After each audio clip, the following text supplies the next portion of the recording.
to another episode of Build the RedBull RB7. Today we have issue 24. We'll be applying our front left wheel bearings to our Pirelli tyre. Okay, in the magazine today we've got the 1995 Benetton. Okay, we're going to be here on John Lacey. Formula 1 engine technology.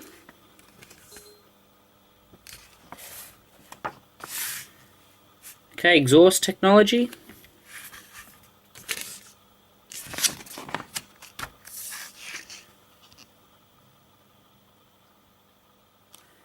Alright, and then ball bearings for RC models. Okay, and then we've got basically a diagram here of the average bearing for RC tyres, or just tyres in general.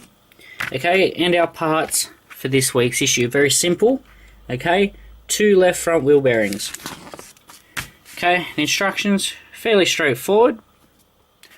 Alright guys, and let's get stuck into it. So, what we're going to need today, we're going to need our Pirelli, our 2 bearings, our cross wrench, our bearing insert, okay, and our 6mm lock nut. Okay, so what we're going to do, we're going to grab our bearing insert. Okay, we're going to pop a bearing on that. We're going to flip our wheel over. Okay, and we're just going to pop it into the center hole there. Okay, make sure it's nice and flush. Now, I don't know about you guys, but I honestly thought that was going to be a nice snug fit. Okay, being the bearing it is, because look, they just fall out. You know, you could nearly just pop it in with your finger.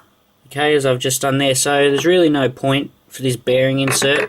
Hold it with one finger, flip it over. Okay, now either drop it in with your hand, or do like the book says, grab your bearing insert and pop it in there again. And that's it. Now I thought they were going to be magnetized or something to hold themselves together, or be, as I said, like a nice snug fit so they wouldn't fall out. Because look, they're just going everywhere, so it's just horrible. So you may as well just wait until the issues that where we put the both tyres onto the car, because otherwise if your tyres are just sitting around, you're going to have bearings going everywhere.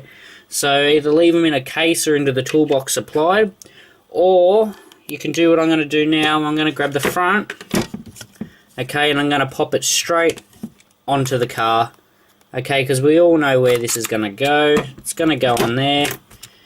Alright, now pop out the bearing insert. Alright, and then place in your 6mm lock nut and thread it on there. Okay, nice and tight.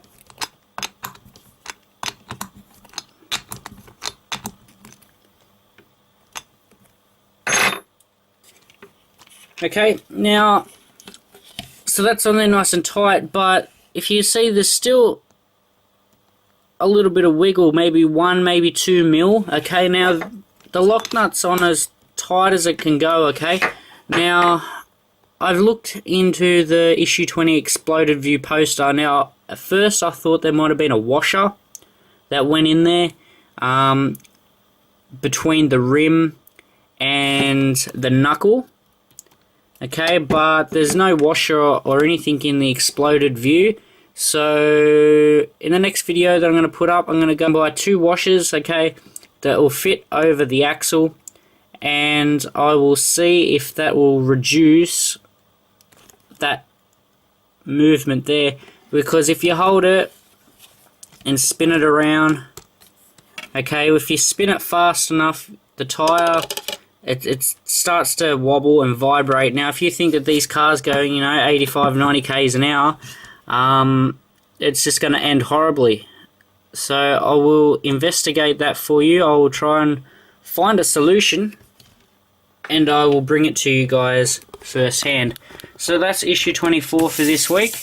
Okay, next week we've got our right push rods, okay, a push rod crank collar, and our pillow ball screws. So basically now we've completed, okay, well we're 95% completed the left side. Now we're going to replicate that on the right side, okay, and then we will get to putting the suspension on, and then we'll get our little connectors here, and we'll be flying, okay, and then that's it, and then we'll start working on the floor or our chassis and building the rest of the car. and I hope you guys have all enjoyed this episode of Build the RedBull RB7. This is issue 24, and I'm Dylan Anderson, and I'll see you next week. Bye.